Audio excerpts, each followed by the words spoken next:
you're already finishing early, take some time to pretty up your scripts a bit, okay? Okay, sir. So since you're already finishing like 15, 20, 25 minutes earlier, you can take some time from there, write a bit slowly, and keep your script a bit more cleaned. That will be easier. So let me ask you some question about like the question that I did. Was it like too long or well sized or like too short? What did you guys think? Like, was the question of proper length that you answered? Like, did you face any problem coping up with the timing? No, sir. No, sir, a bit long for me. In your case, it was a bit long. Anyone else? Yes, sir. It was a bit long for me as well. So, in my case, what I actually did that there was how many descriptive questions were there? 1, 2, 2.5. It should be 2.5 descriptive question. Like 1C, it was almost a freebie question. It just asked you like why coding convention was important. That is one description, and the other like open-ended description where I didn't mention the size, it would be the type def one. But other than that, the first question only asked you like the three control. Some of you, I'm very disappointed that in the very class I said talked about this, but other than that, in the next classes before the mid exam, right before the mid exam, I explicitly talked about the different control structures of structured programming, right? Like sequential execution, and then iteration and selection. And some of you also answered with recursion. That would also be fine. But some of you still got the answer wrong, so I'm a bit disappointed because this was basically a free question. I have given you the answer twice because I know that since it is not written in a slide, you people might say that, well, I missed that part. That's why I explicitly mentioned it twice in the last two classes for quite a long time at the very beginning. But anyways, so the thing is that some of you still wrote a lot. That is not necessary. Like most of the questions were designed in a way like you can write 10 lines and that will go over. Like if something has like even about the token one, you could just take a word and say what kind of token it is done. And that's about like most of the person. Even in the question where you have to like find fault in the code or you maybe need to change some part of the code, you just need to replace those lines. Like in the changed the part of the code, you could just off it would be same, just you need to replace 4 lines, like 4 or 5 lines wherever those things were. So anyways, I think we can begin today's class. The presents are a bit low. Anyways.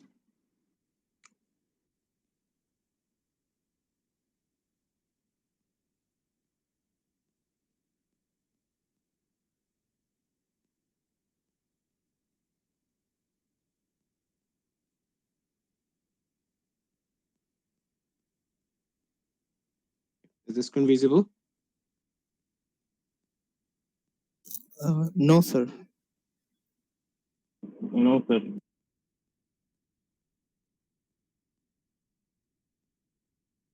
The screen is not being presented? No, sir. No, sir. Now, Yes, sir. sir. It is Now, it is presented now, sir. Now it has. Oh, Okay, it just took some time then. What a moment.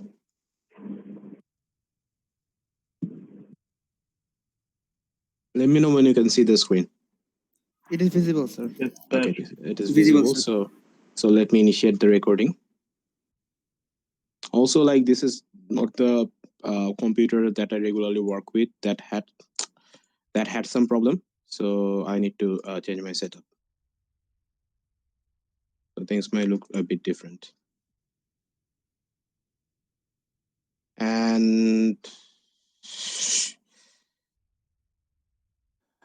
whoever is the owner of the meeting, kindly start the recording. Oh, sir, it's me. Okay, sir, I'll start. Okay, then it is fine. Start the recording just. Sir, how can I start the recording? Okay, so if you see the 3 dots here, or you can go to like activities on the right side. You can see my screen, right? Yes, sir. Yes, sir. Okay, so this activity button. Yes, Sir. okay. I did this to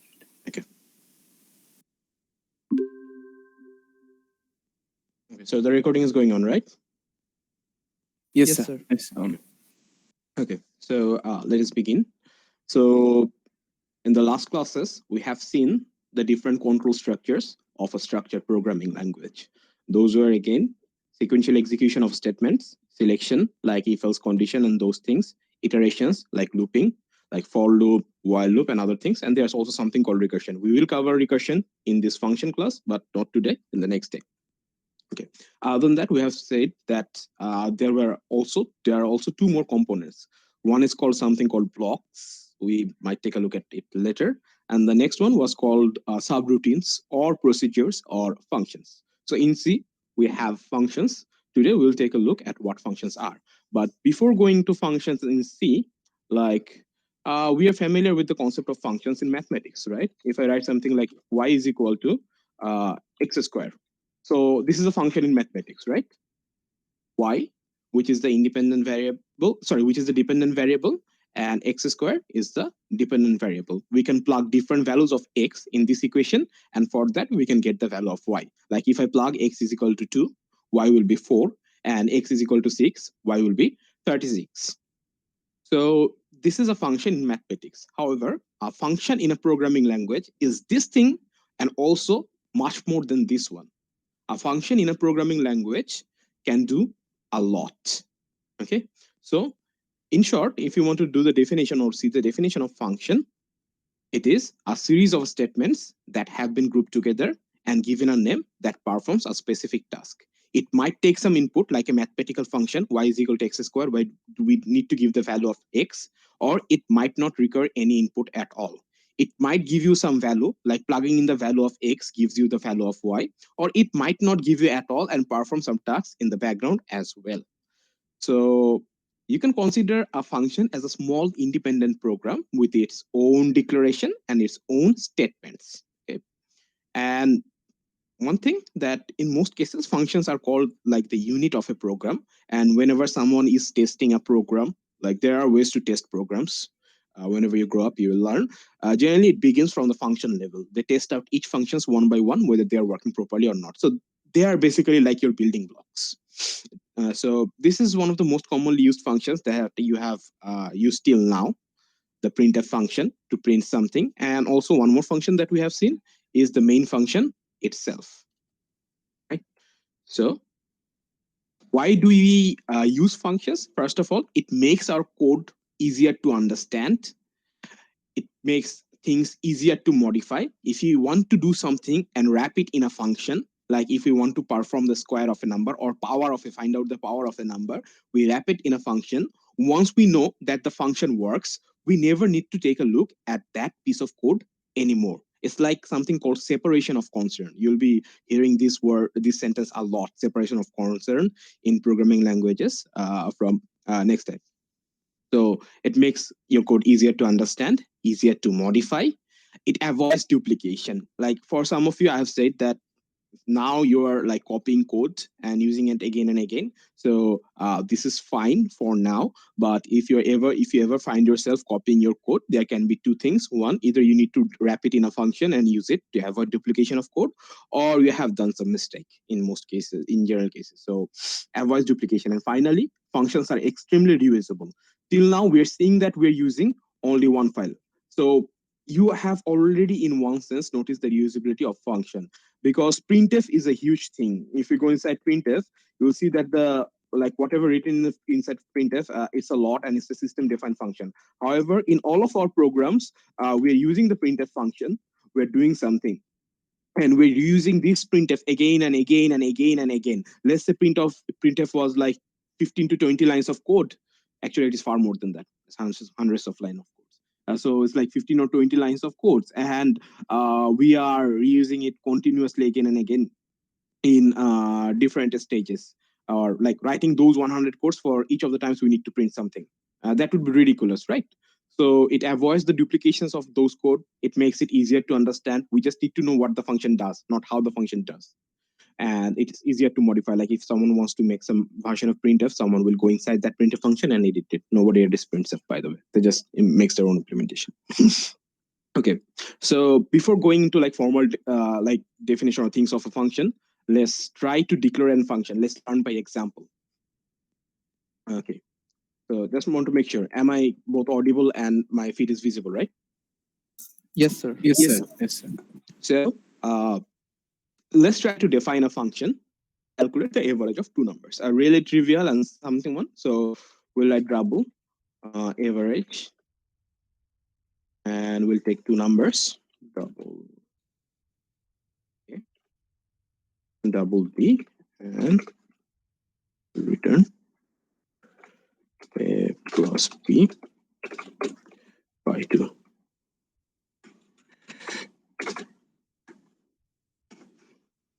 And average of, let's take the average of 5 and maybe 15. Returning 0. Let's try to compile this and see what happens. I don't have GCC installed here, so I'll be using Clang.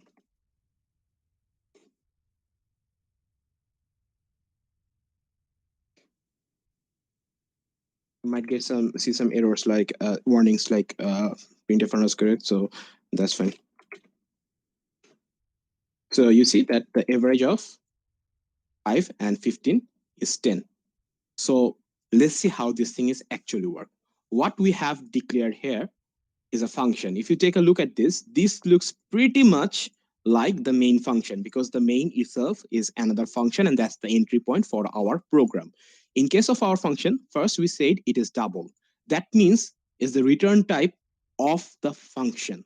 What a function can return a value, and we need to mention the type of that value, since C is a statically typed language. We want to get another value. By inputting two double values, we want to get another double value. That's why first we mention the return type, which is double. Then the name of the function, which is an identifier. It follows all the rules of naming an identifier in C. Like we cannot start it with a number. It can have underscore, it can have letters and things like that. Second, we want to take some inputs for that functions. Those things are called parameters. We want to calculate the average of two numbers, A and B. These are placeholder names that we have given so that whenever we pass some values as arguments, like here 5.0 and 15.0, we can we can address those using these names, A and B. Here, whenever we are calling it with 5 and 15, A will have the value 5 and B will have the value 15. So, and then we're doing some calculation, right? A plus B, 5 plus 15, that is 20 divided by 2, which is finally 10. And we are using one more statement, which is called return. we can do a lot of calculation inside a function, do a lot of things. And whenever we have our final value ready, we can basically return it back to the calling location of that function. Here we have called the function average. Like you have used functions from math library. You know that whenever you pass some value, they returns the value and you can use it like this. So this is now your custom own function of calculating average, and it returns A plus B divided by 2, which would be calculated as 5 plus 15, 20 by 2, which is 10. Handy. So any problem understanding this word till now? Anyone? Excuse me, sir. Yes. Sir, what if instead of specifying double A and double B, we only wrote A and B? Sir, So- what would be the input? So basically C is a typed language, right? Whenever you declare a variable, or whenever you want to declare any variable, whenever you're creating it for the first time, you need to mention their types, right? Yes, sir. In C, like whenever I cannot just write A is equal to 15. I cannot do it in C, right? Yes, sir. We need to mention their type, that this one is a double, then 15 will be converted to A. So 15 will be converted to 15.0, or we can say that this is actually a character or maybe an integer. You see, we need to reserve some space for that inside the memory location in C. So just in similarly, in the parameters of the function, we do need to mention their types. We cannot just skip it, like we cannot write A comma B. That will just not work. Okay? It will throw me an error. Sir, Yeah. around the first return, why are we using parentheses. We are not using parentheses for the return. We are using parentheses for this mathematical calculation. If I do not put the parentheses here, like this thing, right? This is what you're concerned about? Into the fourth line and the sixth line. Oh, that's necessary for making a function. Like this is like the general structure of a function. Like, have you ever omitted these parentheses in main? Why aren't we using it before the double average? Is the parenthesis of main function comes before here? Does it come here? The main function, the parenthesis of main function? It doesn't, right? Comes after the name of the function. So this is the structure of a function, or this is the way you declare a function. First the return type, then the identifier, then inside a first bracket you declare the parameters that you need for that function. Afterward comes the two parentheses, curly braces. Sorry, not parentheses, these are braces. Two braces or curly braces, and then inside those it can have the code of that function. You also can declare your variables here, like we can write avg is equal to like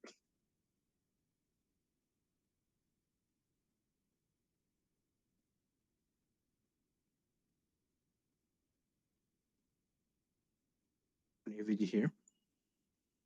And this also work, like whatever you can do things, whatever things you can do inside the main function, you can do inside your custom function as well.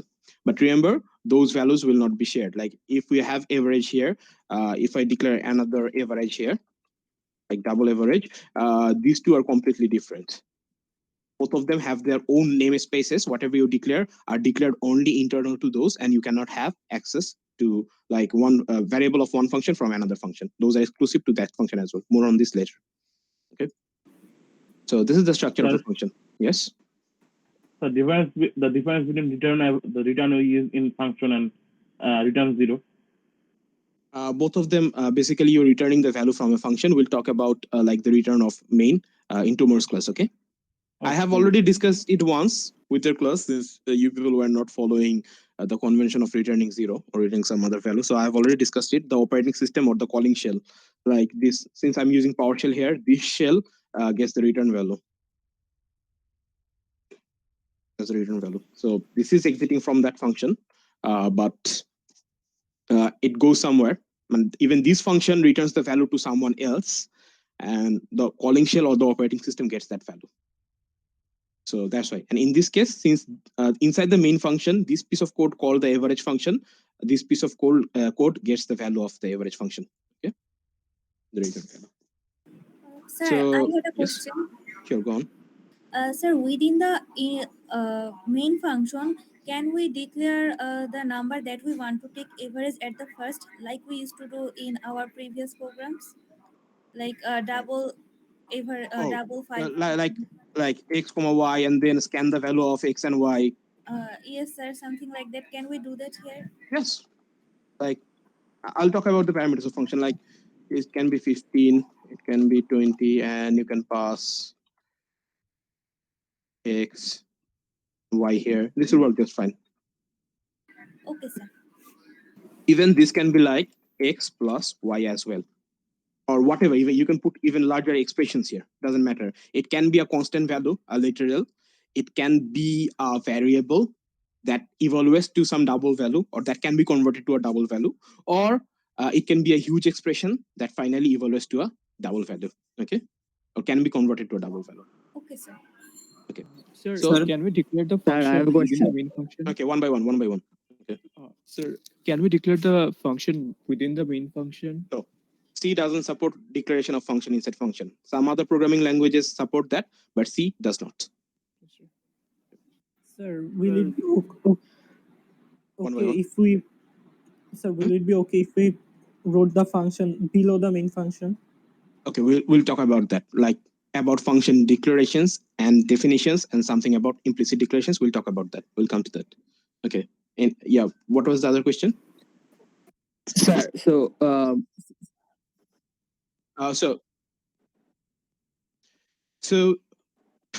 C is not like an interpreted language. It is a compiled language. So first it goes through all the codes. It goes through all the code, and it makes some code for this piece of function, like average. Then it converts this main function into some piece of code, machine code. So whatever happens, this is where the program enters. And whenever it encounters that we have made a call to the function, the code jumps from this place to the compile code of this place, performs the calculation, and then returns back to this place. Okay. So that like let's say you want to go to Bosundhara City Shopping Mall, right? You want to go there and do some shopping. Can you enter the building from anywhere? Everything needs to have a certain entry place, right? Entry point. Yes, that main, yes. Every program, every console application that can run by itself, a program that you can run must have a main function. And that is the entry point of that program. Someone might.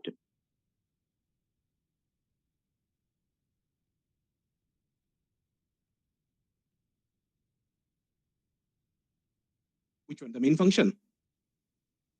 Okay, so listen, listen, compiler is not a universal thing. Whenever we are using a C compiler, a compiler that is made for the C language. So the C compiler requires a main function. A standard C compiler requires a main function as an entry point. Okay, like other programming language, if you have Java, you will have Java compiler for Java. If you have C#, you will have compiler for C#. If you have C++, you will have compiler for C++. Okay. So compiler for each programming languages are different. So this is just a piece of text. It's the compiler, what does the background work for us, like converting it to an interactive program. So compiler does those things.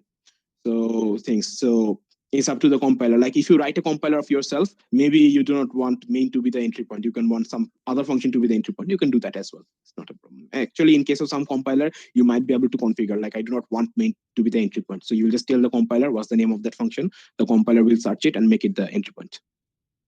But this is the convention, the main. Okay, Tamim, you had some question. Or did Tamim just ask his question? Sure. So, for example, our declared function has an input type of input. So, but from our main function calculation, we find a variable which is a float or a double. So, will the value get truncated to? Yes, it will get truncated. Oh, okay. Yes, that will get truncated. Sir? Yes? Sir, can we actually use the parameters A and B inside the curly braces and keep the parenthesis empty in the double average function? Like I previously wrote it like this. Is it what you are asking for? No, sir. I want to keep the parenthesis empty and keep the parameter inside the curly braces. The parameters, double B inside. No. Inside. No. No, it needs to be here. There is an old way of declaration of KNRC, like you can write it something.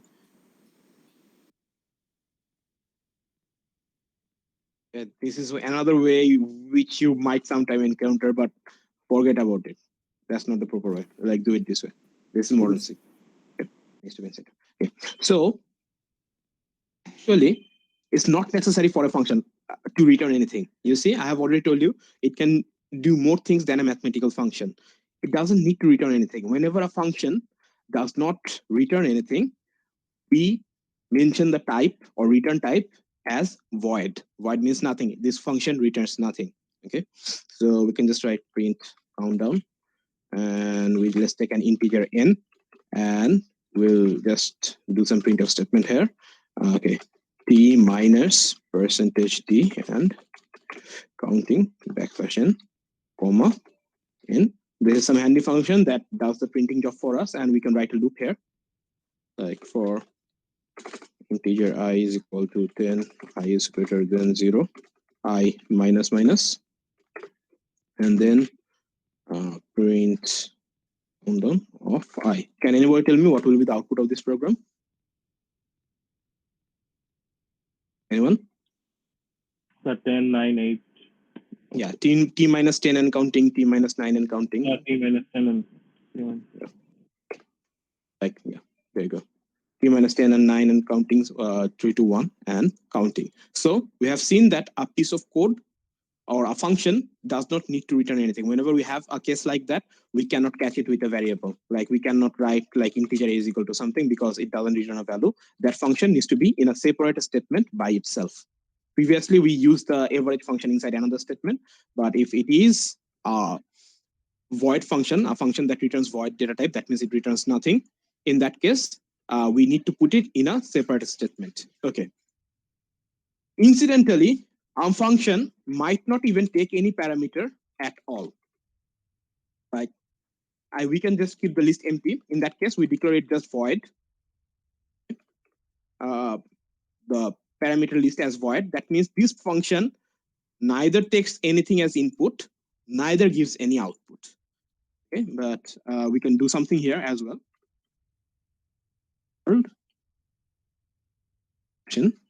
And now if we put that inside this loop, like print hello world, whenever we are calling it, we'll just put some empty parentheses here and we'll call it. Nothing will go inside there while calling, but while declaring, we should put void there.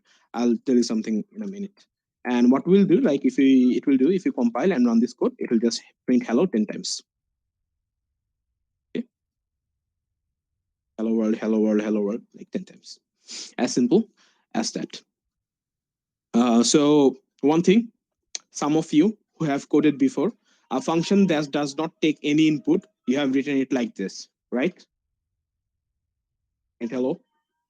Anyone who have done it before? Yes, sir. Yes, sir. Okay. So can anybody tell me what's the difference between this one and this one? Like print hello void and print hello, but I'll not put anything there. So one thing, in case of C++, there is no difference. If the bracket is left empty, in case of C++, but we're doing C here, there is no difference. That means it doesn't take any argument. However, if it is C and you have put nothing, you can put whatever or what many arguments you want here, and the compiler will not throw you any error. Okay, it means I do not know about the arguments and I will not use them. So you can put whatever, it will generate a warning, like too many arguments code, but this will work fine. However, if you put the word void here, that means you are now explicitly telling the compiler this function should not take any argument at all. Now, if I compile it, it has generated an error that too many arguments to function called expected 0, it has 3. Okay. So that's the thing. Whenever you declare void, you are explicitly mentioning the compiler that, hey, I want this function to take no argument as input. The parameter list should be empty. I'll talk about argument and parameter in a bit. What are those?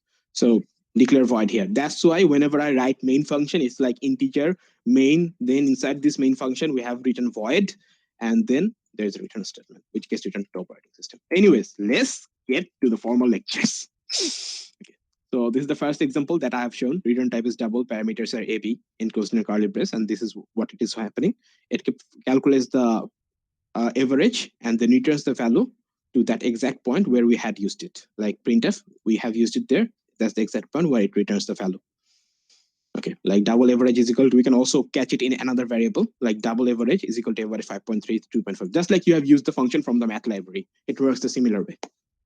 You can write an variable and we can catch the value of average inside that. It can be literals. The arguments of a function can be literals. It can be variables or large expressions as well. And if integers were passed as arguments in this function, since it requires double and compiler knows that it requires double, those integers will be converted to double. Like this is the second example, which is the function with return type void. It returns nothing and then takes only one parameter and it prints it. And in case of void function, like which doesn't have anything, we do not need to write any return statement. Like it doesn't need to return any value because we know it will not return something. We can just put a simple return here to end the function without any value. We cannot put any value. Otherwise, it will throw an error. Since we know this is a void function, it will not return anything. We can just put one return statement here, but it's not necessary. Generally, people don't do it. You just write whatever you want, and that's it. Okay. And similar, yeah, this is how we can call it. And similarly, a function might not take anything and might not return anything at all, both voids. Okay. And though you might think that these functions are not used, but actually they're used a lot in case of maintaining hidden state variables. Those are some advanced topics, global variables or hidden structures and things like that, or deal with operating system things to set something from the operating system. So we'll not take any look at that. Anyways, so let's talk about function definition, the formal definition. A function is written like this. First, the return type, then the name of the function, in a bracket, the list of parameters separated by comma, and then the function body inside the curly brace. Okay, and then we'll discuss the different parts like the return type, function name, parameters, and the function body. So return type is the type of the data that you want to return from a function. It can be almost anything except some exception. Like a function cannot directly return an array. Like it cannot return an array of 5 integer elements. A function cannot do that. That's not permitted in C. There are other ways to like return array or array-like things or to modify arrays. We'll take a look at them later. Okay. And if a function, the return type of a function is marked as a void, it cannot return anything. Okay. And in case of C89, if we omit the return type of a function, it is considered to be an integer. In this case, this value will be converted to an integer or truncated to an integer and then returned. But this is not permitted in C99. C99 requires you to explicitly mention the type of the return. That's why I also forbade you to use like direct main.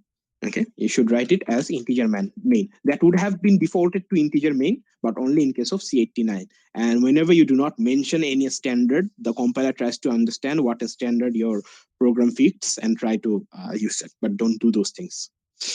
Okay, be explicit about your writing. So return type, you can omit it in C89 and it will default to integer, but in C99, it is illegal. And again, I have already told you, function names are identifiers and they follow all the rules of naming an identifier in C. Okay, that's it. And parameters are the data that are passed inside the function and use them to calculate, like in this case, A and B, in this case, N, and this one doesn't have any parameter, placeholder names. So in case of parameter, we know a function may not have any parameter at all. And in that case, we need to write void, or we should write void inside the parenthesis. And in case of like parameters, each parameter must have a type and then the identifier for that parameter, the placeholder identifier. Type, identifier. Type, identifier. We cannot write like, even if both of them are double, we cannot write it like double A comma B. This is not accepted in C. It will throw an error. We need to write both of, in case of both of them, we need to explicitly mention they are doubles, okay? Double A and double B. And yeah, each parameter with this type must be separated using a comma from the other parameters. So this is a piece of wrong code that I've already shown you, like double A comma B, where double is not mentioned again. Okay, and inside the body of a function, we can put both declarations and statements. We can do whatever calculation we write, and if it is a returning function, like a double returning function, it needs at the very end, or maybe somewhere in the middle. It can also be in the middle. That's where the function will exit. It needs to return some value. Okay, return sum by 2. Like it calculates the average. We have done it in steps. This is a declaration statement. This is a calculation statement, and this is a return statement. So yeah, variables declared in the body of a function belong exclusively to that function and cannot be accessed by other function. Like I have used, like I could have declared average like this and average. So the print countdown also doesn't have any access to average. It doesn't know about anything at all. It will see that average is not declared. Like identifier average is undefined. Or we cannot even use it inside like average is equal to 15. That's also not happening. That's only available inside this function, average. Okay, that's local. And this function can also have its own average. This function can also have its own average. Even the main function can have its own average. So all of them are local to those function only. Different functions may have the variables the same name. And in case of C89, like whenever you're using both declaration and a statement, the declarations should always come before statement, But in case of C99, it's not necessary. Whatever you can do inside in main function, like I can do some calculation, then declare another variable A and B. You can do it with other functions as well. Okay, no problem with that one. You can declare wherever you want, but make sure if you're using a variable called average, it is declared before it is like declared before using that variable. Like here, average is declared before. So we cannot go on like AVG and like double AVG. Like that's not even legal inside main function because you haven't declared AVG before. So it should be declared first, and then you can do the calculation. It's completely fine. And if it is a void function, that means a function that does not return anything, you can keep the body of the function empty. Why? It's helpful for development function purpose. Like you have a function, you have made a function, you know you need to put some value first. You need to put some piece of code there to do something, but you know what the function will achieve. Like let's say void print cube root, and then it takes an double n, and it will print the value of the cube root of the n. So is the value of cube root of n, but we haven't put any code there for now. We will do it later. And here we can just write, like we can complete our concern with the main function first. We know what we are going to do here. We can do all of these things first, and then we can come on and we can fill up this thing. One nifty thing, you can do something like a to do here, and in most cases, like the IDE has some way to show you that you have something left to do, like putting to do statements. Like most IDEs, if you put a to do statement like this, it will show you that you have left some part unfilled of your code, and it will guide you back to there to ensure that you fill up those piece of codes. So you can keep the body empty. Like putting a comment there is exactly same as keeping the body empty in case of void function. But if it is like something like an returning function like double, we cannot keep the body empty. It will throw an error because it expects return value. So in this case, we could return some dummy thing like return maybe 0.0 for now. But later on, we need to come and fill it up. But a returning function must have a return statement. Okay. So any more question till now? Are you guys there with me? Yes, sir. Yes, sir. Yes, sir. Yes, sir. Are you understanding what I'm teaching? Yes, sir. Yes, sir. Yes, sir. So those are just specifications, but you understood the first things that I have shown, right? Like these three functions that I have used. Like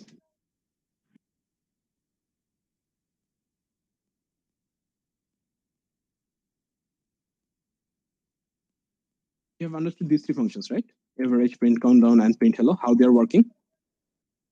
Yes, sir. Yes, sir.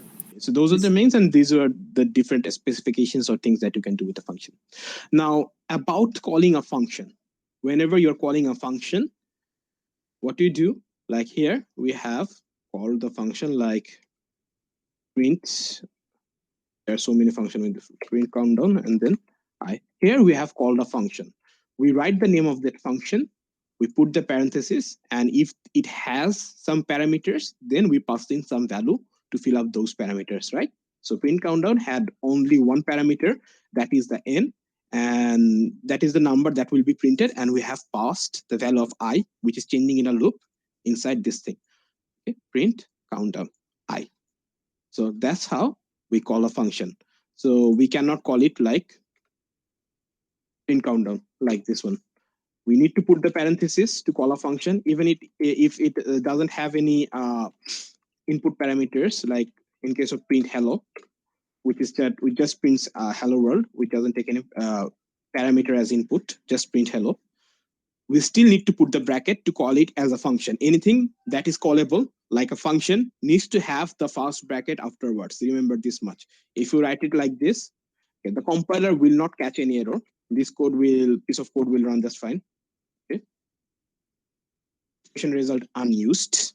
Warning generated. This is a useless expression. That's the warning we're getting, but it will work just fine.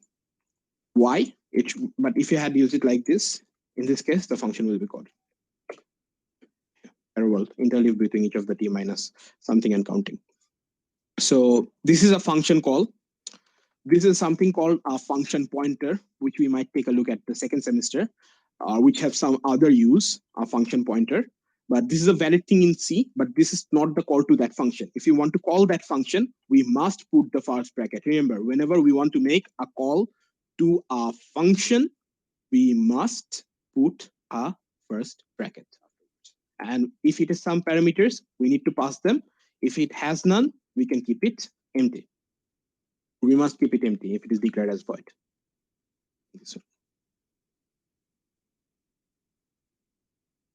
Okay, and if the return type of the function is void, it needs to be a separate statement. We cannot catch it in a variable. I've already told it. And if it is a non-void, then we can catch it in a variable like average. We can directly do some comparison with like average xy greater than 0, asking question like this, like storing in a variable, testing, or directly printing them like I have shown you already. Okay, so you can do all those in case of non-void functions. And even if it is a non-void function and we want to like discard the value, we can do it. Like average function returns the value or the average value of x and y. Okay, x and y, and we do not need it anymore for some reason. We can just discard it. That means we are not catching the value anywhere. This is like this. So this is basically writing a statement like this, like 1 plus 5 semicolon. Expression as a statement is completely fine. It will be evaluated to 6, but we are not storing it anywhere, so it will be discarded. So similarly, this is expression as a statement.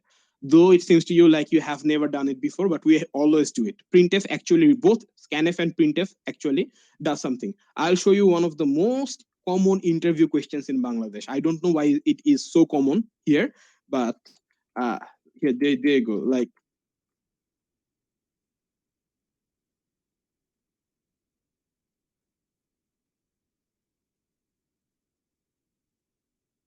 one of the most famous interview question in Bangladesh.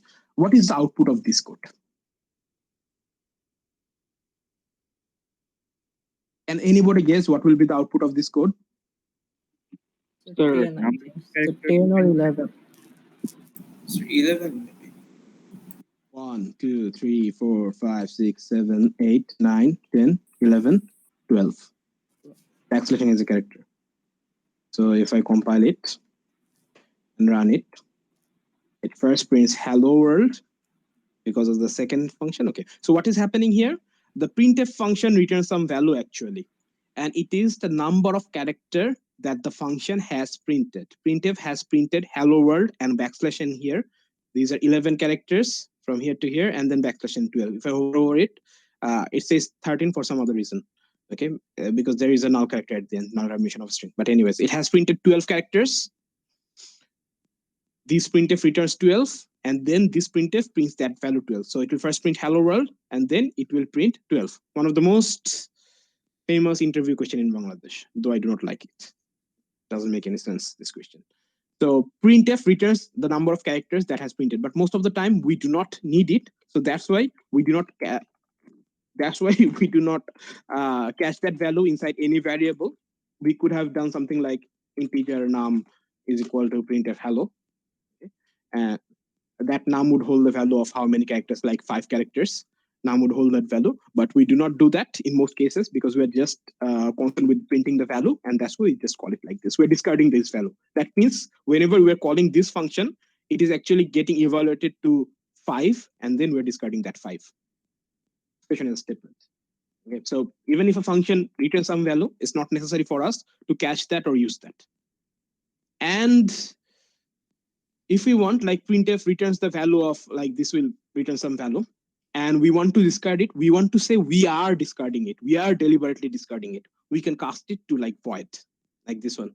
Okay, bracket and void. And some of you have confused typedef with typecasting in your exam script. Anyways, so we can cast, those are different things. We can cast it to void to explicitly say that we are discarding the value. It's hardly practiced. You will most probably never see it. Like print, if we put a void before printf, it means that we are discarding the value of return value of this printf. Okay? But it's not commonly used. So it's time for a programming task, and this is like the first time. Some of you already have done it before. So we'll take a look where functions can come really handy.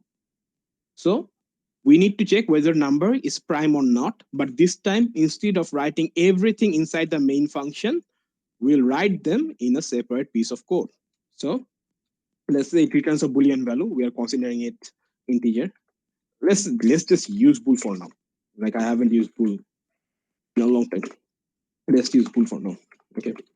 You are familiar with the stdbool library, right? It just declares a type which is a Boolean, basically an integer, but it will have the value 0 and 1. Okay, and we can use bool.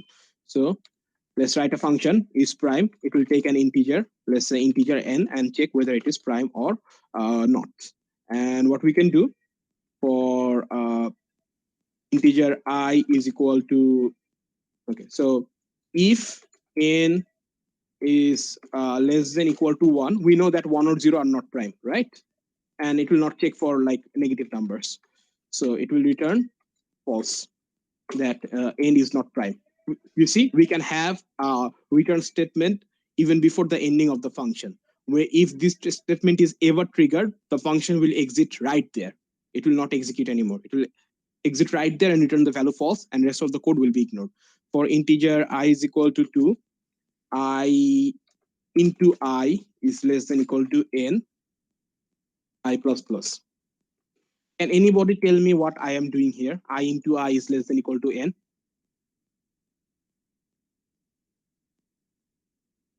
Anyone?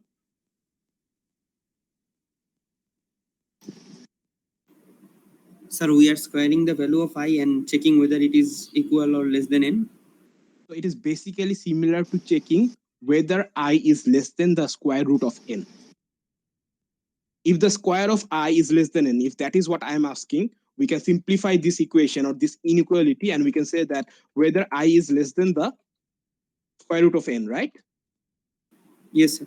It is the same thing. I less than equal to square root of n, and I into I is less than n. However, this thing is faster because calculating a square root of n takes some time, and we do about, whereas calculating a square is much more faster. We have already calculated how you can do a square root, I think, some of you. So I into I, this one is far faster. That's why we generally check it like this. And for a prime number, it is enough to check up to the square root of that value. If no number in that range can divide that, it means that the number is prime. Like if I want to check whether if I want to check whether 9 is prime or not, we can check up to the square root point of that number. That means 1, 2, 3 or 2, 3. Checking up to 3 is enough. Afterwards, it will not divide. That's something, that's a proof of math.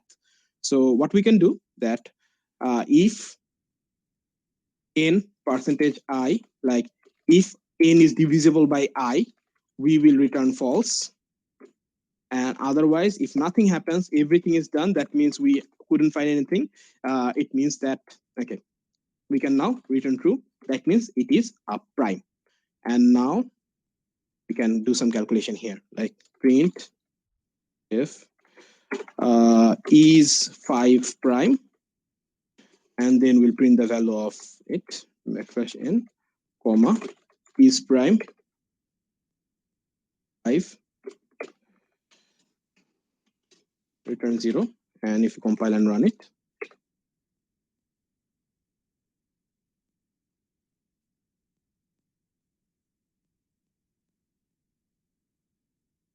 I'm 5 prime, it is true.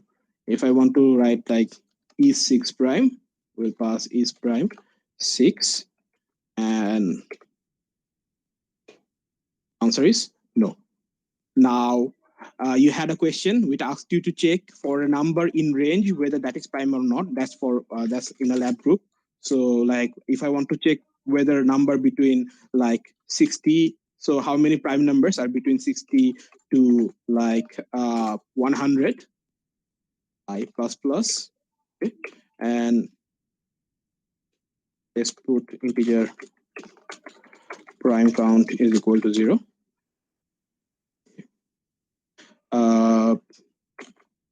If is prime of, like, let's declare another quick variable here, bool placeholder, prime is equal to is prime of I. Let's call it prime I. and is prime of I. We are just holding the value so that we do not perform the calculation twice. Actually, the compiler should optimize it for us, even if we call it. And if it is prime I, we can write printf this number is prime. Session will put the number I, and we can do prime count plus plus, and in the very end, after it is over, or we can write like printf prime count is %d \n, comma prime count return 0, compile, run. So 61, 67, 71, 77. So between like 60 to 100, the primes are these ones, 61, 67, 71, and there are 8 primes in total. So like you'll see, you have seen that how handy this function is right now, right? Because we have separated the concern of checking prime inside this function. Okay, this function does all the calculation for us, whether a number is prime or not. We just pass in that number. And then inside this loop, whenever we need, we have called the isPrime function. And based on that, we have done all the calculation. It makes our code concise. Like if I put like all this code here and inside this for loop, it would have looked ugly, right? This is far more readable. So did you understand how this isPrime function is working and how we are actually leveraging the utility of function? Yes, sir. Yes, sir. This is what isPrime is doing it for us, making it cleaner. Okay. So this will most probably be the last topic for today. Yes, we'll cover up to argument. So here. In C, like you have known, like someone already asked what will happen if we put the value afterwards. So like if you put the definition of the if you put the definition of the function after the main function, if you put the definition of our own custom functions after the main function, what will happen? It is permitted in C. And to be honest, actually, if I compile this code, this should work, but it will give me an implicit declaration warning.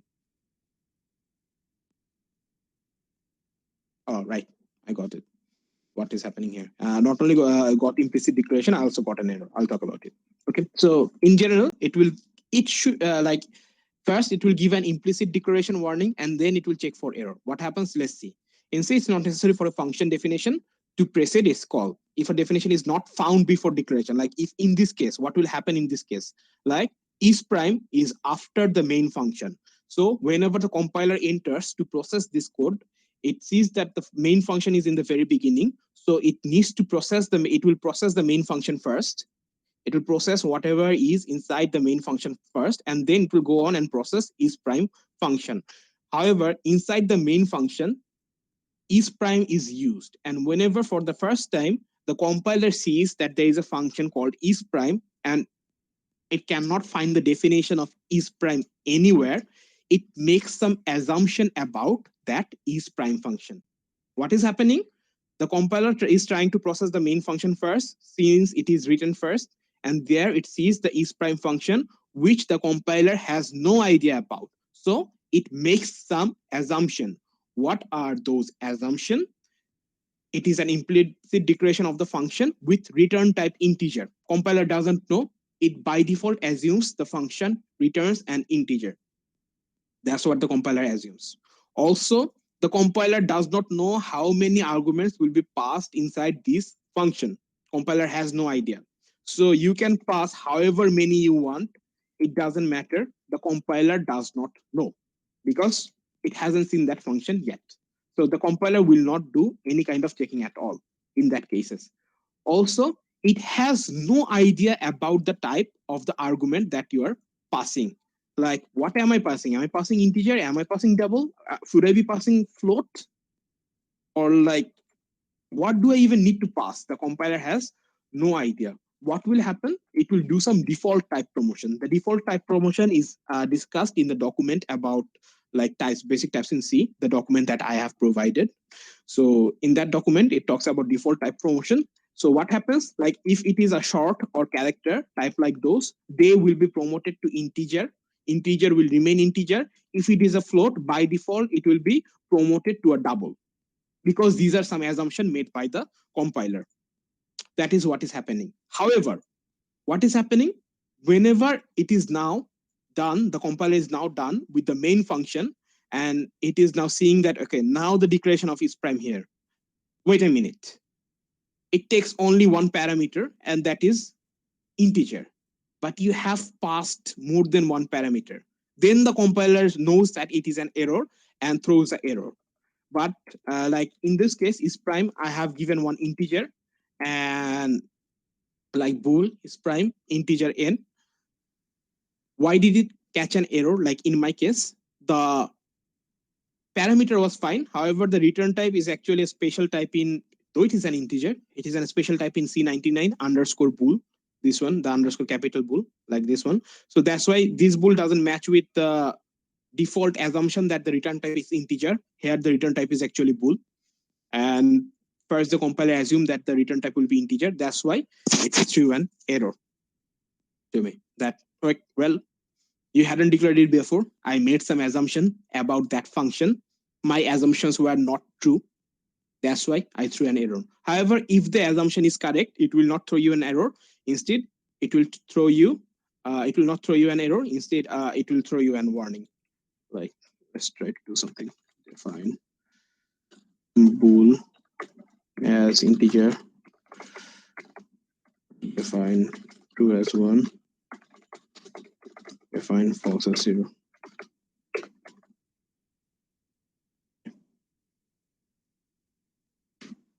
I just get the implicit declaration warning, but no error is generated, because in this case, the assumption that the compiler made that here I am giving one integer as input, so it might be integer, and I'm assuming that is prime just returns an integer, and here is prime actually returns an integer, because we have defined bool as integer. So the assumption is correct. The assumption was correct by the compiler, so it just works.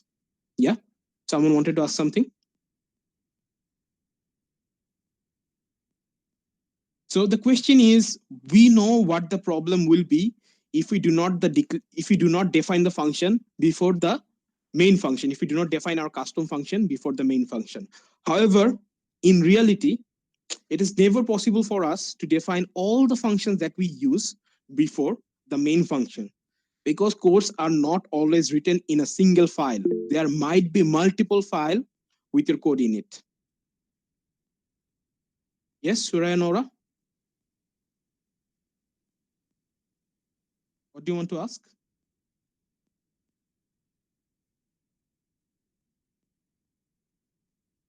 Huh?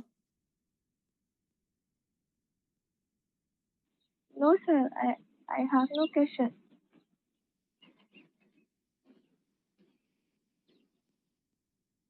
So if the assumption is right, our code will work. If the assumption is not, our code will break. But we need to prevent it. And since we cannot, it is not physically for us as human beings, and even due to development issues, to define all the functions before the main function that we're going to use. And one function might also use some other function. C has something called declaration of function. This is a definition of a function. We have something called declaration of a function, which is pretty simple. We put the signature of the function, that is the return type, the name of that function, and the parameters, and put a semicolon afterwards. We are giving the compiler a hint that this is a function, is prime is a function, it is defined somewhere.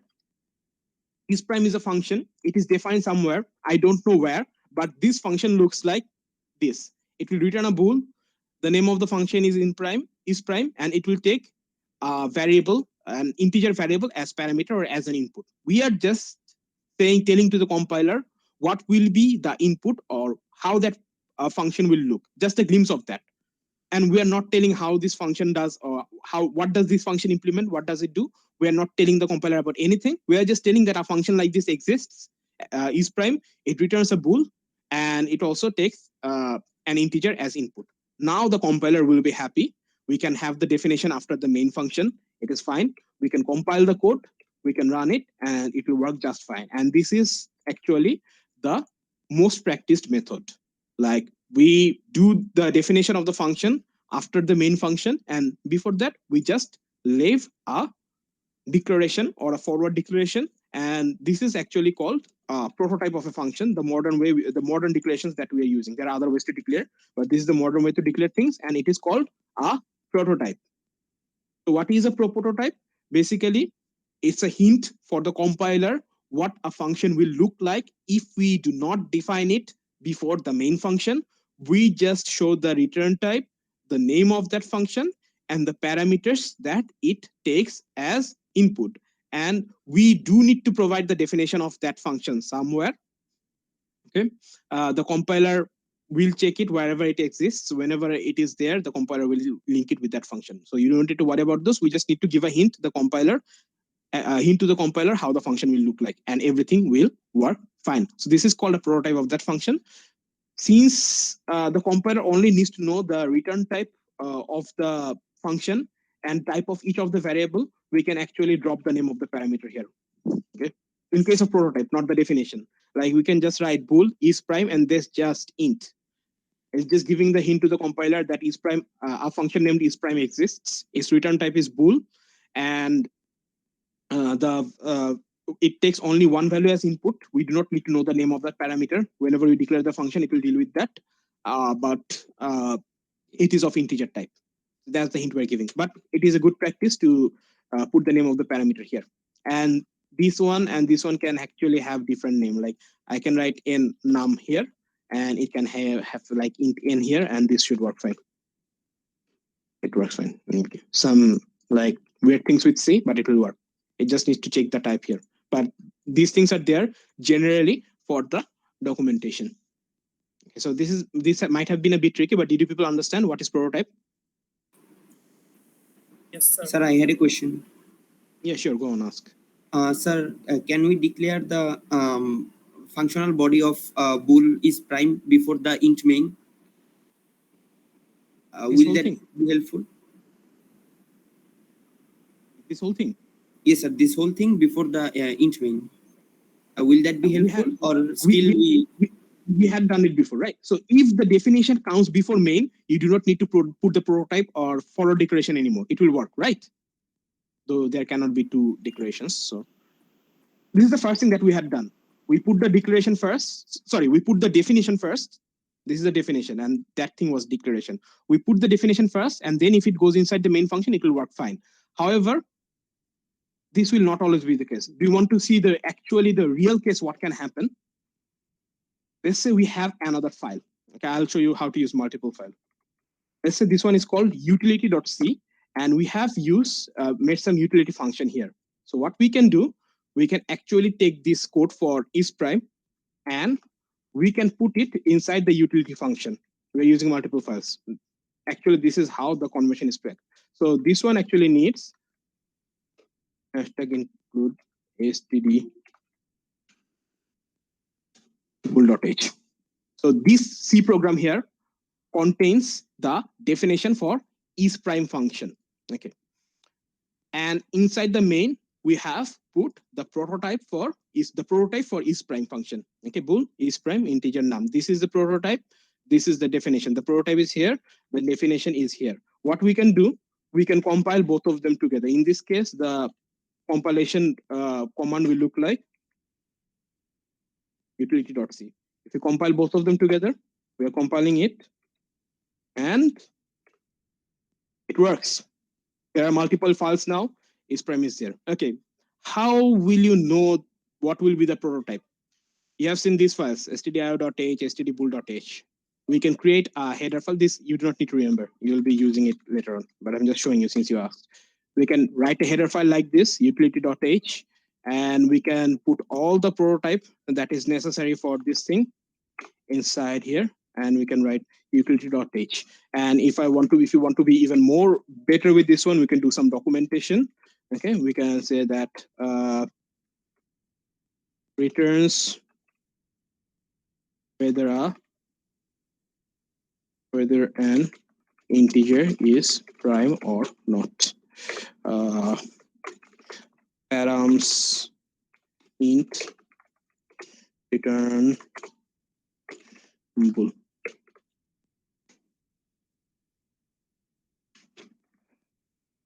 We can put it in an header file like this. Now, just like we have used stdio.h, stdbool.h, we'll include some of your own file. We do it using this one, and this one is called utility.h. Are there multiple utility file? I don't think so. Utility.h. And it works fine. This is the beginning of like something called maintaining a project in C and using multiple files.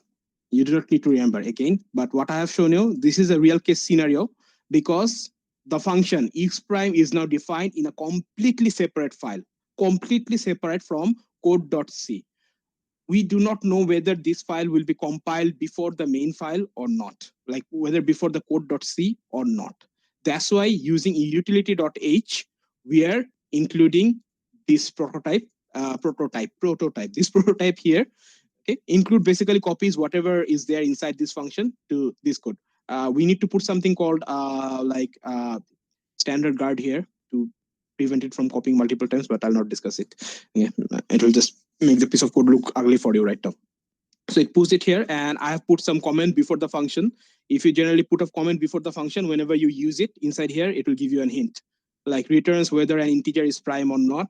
The parameter it takes are integer, and its returns type is bool. So I have just given it as left it as a hint for the IDE to catch. Okay, so everything works fine. This utility.h includes the prototype beforehand. As you have seen, it is exactly similar as writing this one. Bool is prime, integer none. Okay, it's exactly same as writing this one. The prototype is there. The compiler now knows that there is somewhere a function like this. Somewhere. The compiler doesn't know where. It's somewhere like this, where it takes an integer as input and returns a bool, whether that number is prime or not. And whenever the compiler is compiling, it compiles this C file to one object file, this code file to another object file, and then it goes on linking them together. When they're linking, this function is linked with this one. And finally, it works just fine. So this is a real life scenario. That's why a function definition might not always come before the main function. So we provide the prototype. Understood? Yes, sir. Yes, sir. This is simple. A function, yes. So can the compiler detect the function if we close the tab? It has nothing to do with it. I can completely.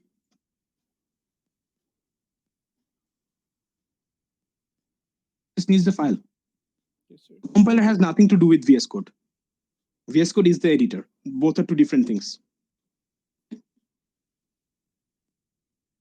We can close and we can do whatever we like. It doesn't matter. Got it? Yes, sir, got it. As long as the file is in the computer, it doesn't really matter. Yes, as long you see that my compilation for my compilation command was different. It now has both the C files, clang.c code.c, utility.c. It will be same with GCC. Both the C files. I'm trying to compile and link these two files together. That's what I'm asking the compiler to do. Okay. Yes, sir. That's right. Compiler has nothing to do with the editor. So will we have to keep the both of the files in the same directory? If you want to,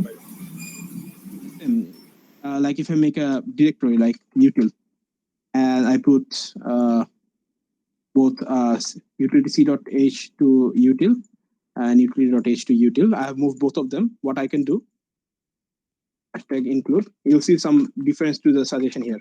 Like here now I have a folder called util, and inside that util folder I have utility.h. If I include it like this, now the compiler will know, and instead of writing like utility.c, I need to mention the folder first, /util, and then /utility.c. If I now compile it, okay, now I have mentioned the folder and then the file. It works. It works. Okay, so a project or a program might have like hundreds of C files nested inside different folders.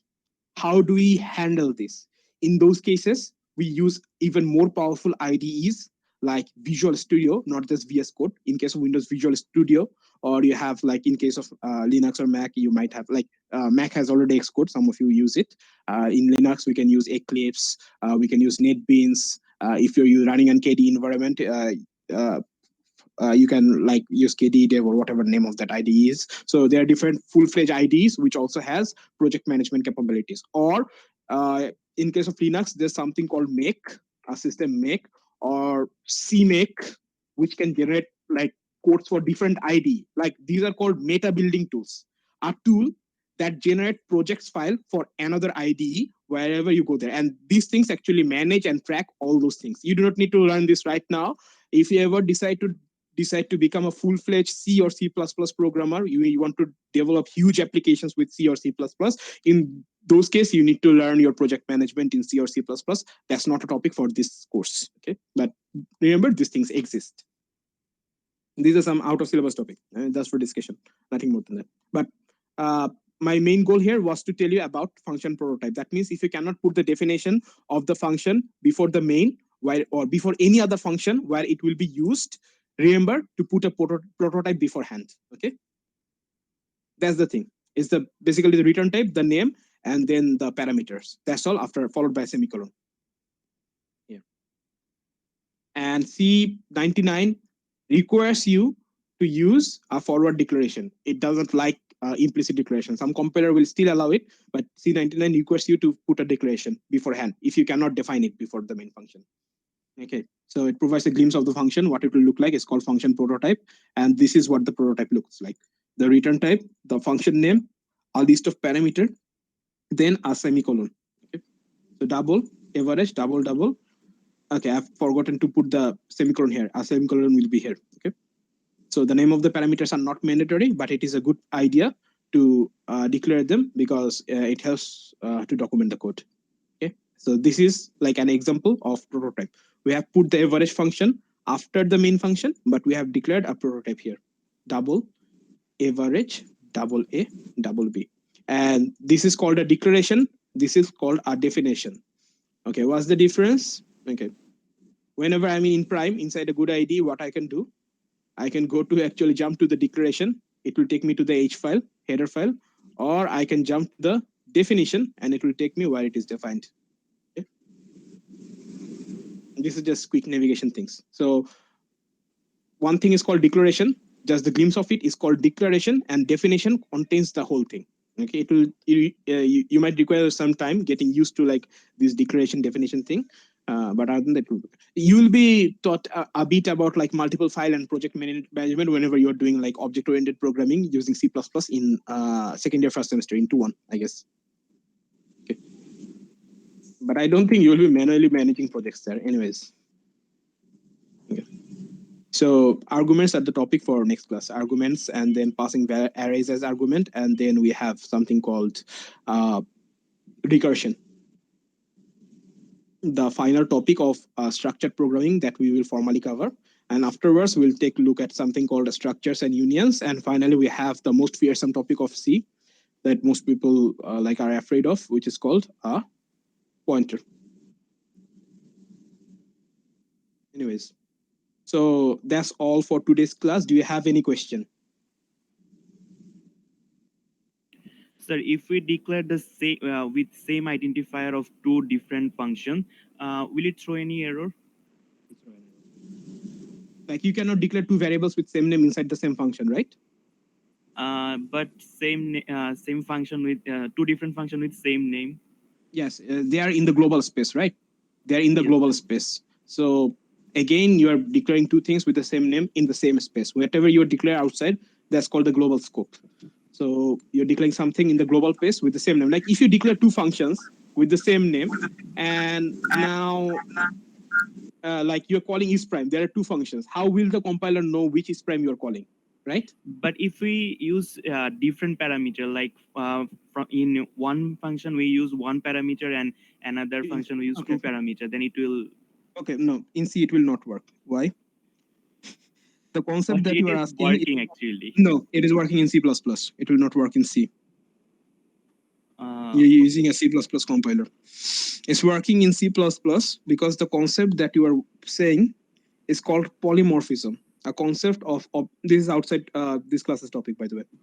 It's called polymorphism. That means the same thing can appear as different things inside a program. Okay. It's polymorphic. How does the compiler determine? Well, I have said the word signature today. Like,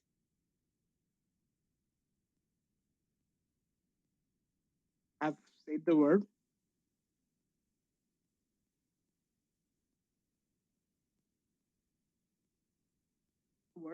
signature today. Like I've said, this is a signature. There's no concept of signature in C basically. So bool is prime integer num. What happens that if you declare multiple is prime, in case of C++, like something to work with like double. If you declare double here, now actually the signature changes. The signature is bool is prime integer. Here the signature is bool is prime. Okay, bool is not a signature. The signature is prime integer, is prime double. The name of the function, the number of parameters there are, and the types of the parameters. Those are signature of a function. If the two signatures are different, then the compiler can determine what the function, which function to choose in case of C++ due to polymorphism. But in C, we do not have polymorphism. So that's why whenever you are using a library like #include, by the way, today's class is over actually. This is some extra content, math.h. And now we want to perform the sign. We have sign. We have sign f for floating point values. We have sign l for long values. And we have sign for double values. If polymorphism was a thing in C, did we have to go and write 3 different functions for different signs? No, right? But the default library provides a sign function for double, a sign function for float, another sign function for long double. Right? Because polymorphism is not a thing in C until we came in C11. Then we have some more thing. It's called generic, using the keyword _ generic. And instead of including math library, we can use something called tgmath. Yes, type generic math. And now we can write sign. There should be a math and tgmath.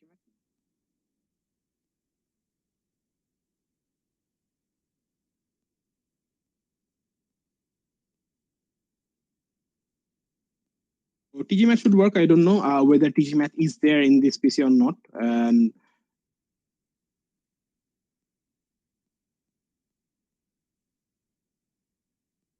I need to force it to, I need to force and tell it that I'm using like C11 or like those higher level of thing. So we have something called type generic thing using the keyword generic, where we can write a macro and manually tell the compiler that which thing we want to connect based on which input type, and we can somehow simulate polymorphism in C, but those are really high level topic, and I do not want to talk about that here.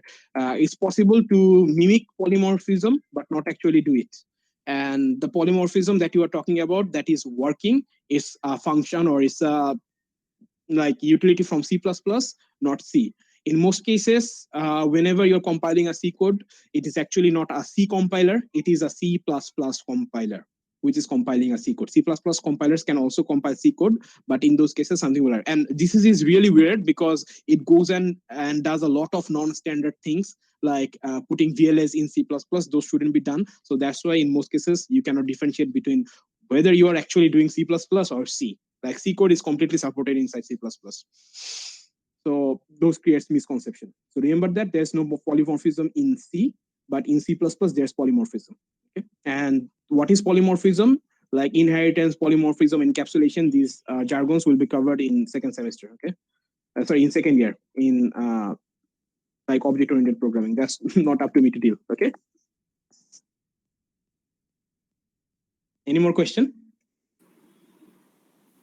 Sir, if we had defined this prime before main, even then the compiler would have entered main at first, right?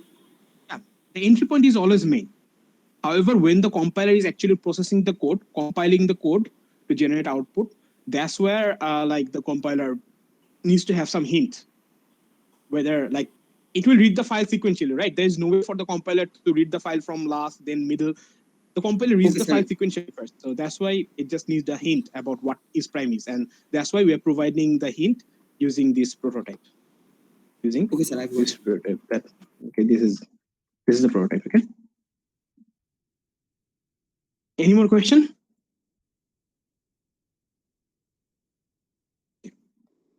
If not, then I guess Tamim, you can stop. I had a question, sir. Sorry, if the return type is integer and the argument is also integer, do we have to still declare a prototype? Exactly. Because compiler by default will make it like integer, right? So yes, sir.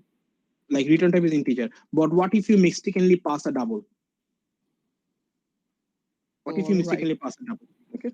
So that's for your own safety. Like if you know that the implicit declaration work and you are matching it, it will work. But why? There are some conventions that we use to help our own selves. Okay. Yes, sir. Remember that thing. Any other question? Sir, I'll stop the recording, right? Stop the recording and I'll take the like attendance to this attendance.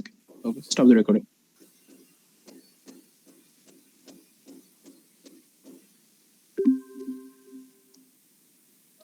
I'm calling the name as normal. Like if I'll stop presentation. If your like mic is not working, write in the chat. Tamim can go on and tell me whatever is happening later on. Okay. Abu Hana Sadid. Sharia Rashid Khan Shifat. Present, sir. Abu Zawad Muhammad Ridwan Hussain. Present, sir. Arafat Hussain Anjar, he's not here. Tausif Tazwa Dipto. Present, sir. Asif Abrar. Present, sir. Asif Mahmoud Fahim. Yes, sir. Zarin Tasnim Ridi. Present, sir. Qaim Abrar. Present, sir. Chaudhary Blossom Ibn Razak. Present, sir. Fardin Fayaz. Present, sir. Labib Muntasir. Present, sir. Mohammad Ihsanul Haq. Present, sir. Mohammad Tanvir Chaudhary. Present, sir. Aryan Bashir. Present, sir. Istikar Zaman Ifti. Present, sir. Mohammad Naim Mubashir Monim. Present, sir. Laiba Nawar. Present, sir. Qazi Samin Yasser Alam. Present, sir. Khawaza Ishma Marian. Present, sir. Sakif Kaiser. Present, sir. Radib bin Kabir. Present, sir. Yusuf Ibn Kamal Niloy. Present, sir. Miftaul Alam Siam. Miftaul Alam Siam. Mehdi Ahmed. Present, sir. Abdullah. Present, sir. Tafshir Ibn Amin. Present, sir. Mutasimul Doha. Present, sir. Maruf Ahmed. Maruf Ahmed. Samnun Asfar. Present, sir. Ramisa Zaman Odhi. Ramisa Zaman Odhi. Mahajabin Tabassum. Mahajabin Tabassum. Mohammad Tamim Sarkar. Present, sir. Sadia Sultana. Present, sir. Sadman Nahian. Shadman Nahian. Okay. Merin Tazin. Sadiq Salman. Present, sir. Murtasim Kamal Dihan. Present, sir. Mosammad Janatul Samaruk. Present, sir. Mushfiqur Rahman. Present, sir. Saima Situl Muna. Present, sir. Sajid Hussain. Present, sir. 9 wrote in the chat that he is there. Tanvir Hossain Dihan. Present, sir. Shamia Sarmin Tivana.